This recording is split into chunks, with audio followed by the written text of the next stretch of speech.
représentation de la vanité assez fréquemment, c'est un tableau avec un crâne. En fait, la vanité, ça s'ancre dans quelque chose de plus vaste. Dès l'Antiquité, il y a eu des représentations de crâne et d'une certaine notion de finitude. Souviens-toi que tu vas mourir.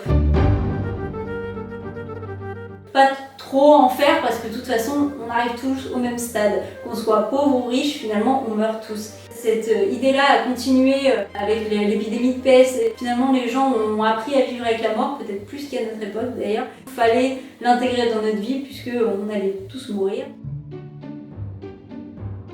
Elles ont continué à un stade du coup un peu plus imagé à l'époque de la Renaissance où on s'est servi d'énormément d'objets pour représenter la vanité et la vacuité de la vie humaine.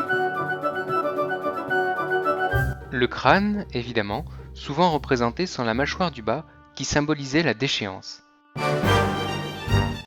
Le serpent, qui fait référence à la mort dans son interprétation religieuse. Les parchemins, les livres qui montraient que tout savoir était inutile.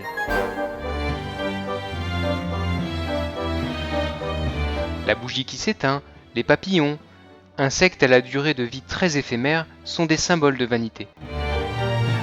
Tous les objets finalement amenés à la mort. La vanité a ça de passionnant, c'est vraiment que j'adore l'idée des choses qui soient pas frappantes au premier regard, mais quand on s'y intéresse, on se rend compte que finalement il y a un fond qui est plus profond que ce qu'on peut imaginer. Ce qui est intéressant dans certaines vanités, c'est que ça va être un bouquet de fleurs. Alors on va passer devant et on va se dire un bouquet de fleurs c'est bien, c'est un joli bouquet. Et en fait, en regardant bien, les fleurs sont un peu fanées. On trouve au milieu des insectes qui s'y baladent et commencent à attaquer les végétaux. Tout cela souligne la fragilité et l'éphémère de la vie. On en revient un petit peu à l'idée de Dress Mirror, c'est-à-dire faire du bijou, mais pas juste pour faire du beau, mais aussi pour faire de l'histoire. Je trouve toujours passionnant qu'on puisse raconter une histoire derrière un bijou.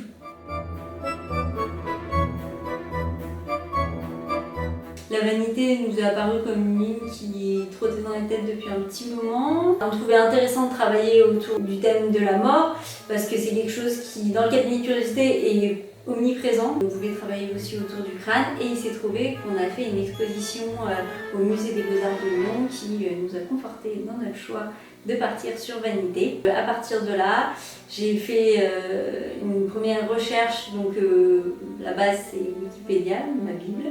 Je commence à regarder un petit peu tout ce qui traite de la vanité. L'avantage de Wikipédia c'est qu'il y a énormément de sources, donc je vais chercher ces sources. J'ai sorti une dizaine de pages. À partir de là, je commence à en tirer les premières idées, les premières inspirations.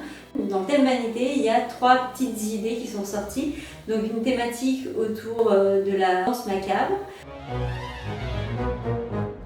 Une thématique autour des phylactères, c'est ces grands rubans qu'on voyait souvent dans les tableaux, qui étaient souvent représentés dans les tableaux de vanité. Et la dernière thématique, c'est plutôt autour d'une bague à secret, bague à poison, inspirée aussi également d'un autre musée qu'on a été faire à Rouen, qui est le musée de la Ferronnerie, où ils exposaient des bijoux fabriqués en acier au XVIIIe siècle.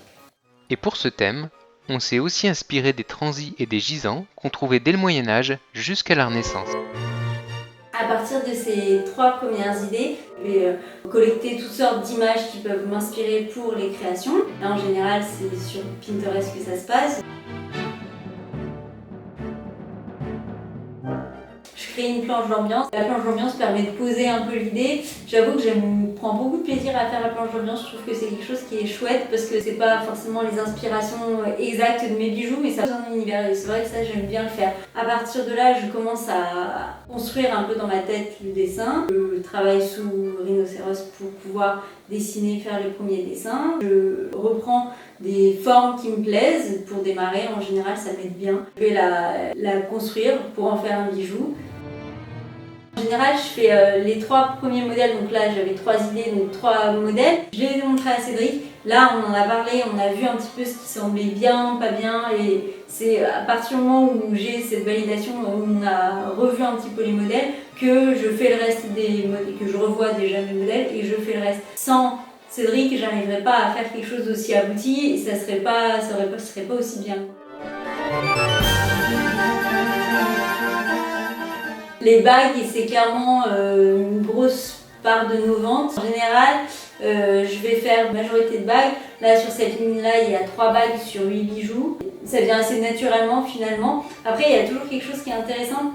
C'est que quand les premiers mois où on vit une ligne, on a assez rapidement des retours des clients sur ah et sur ce modèle là j'aurais bien vu comme ci comme ça. Et c'est arrivé que des fois on rajoute des bijoux parce que il y a des montages un petit peu différents qui plaisent bien aussi avec des choses auxquelles on n'a pas pensé.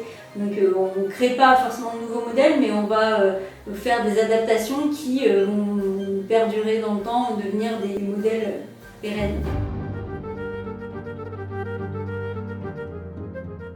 J'avoue qu'au tout début, quand j'ai fait Danse Macabre, je me suis dit que cette bague, je la trouvais un peu masculine, que c'était peut-être pas forcément ce que je porterais.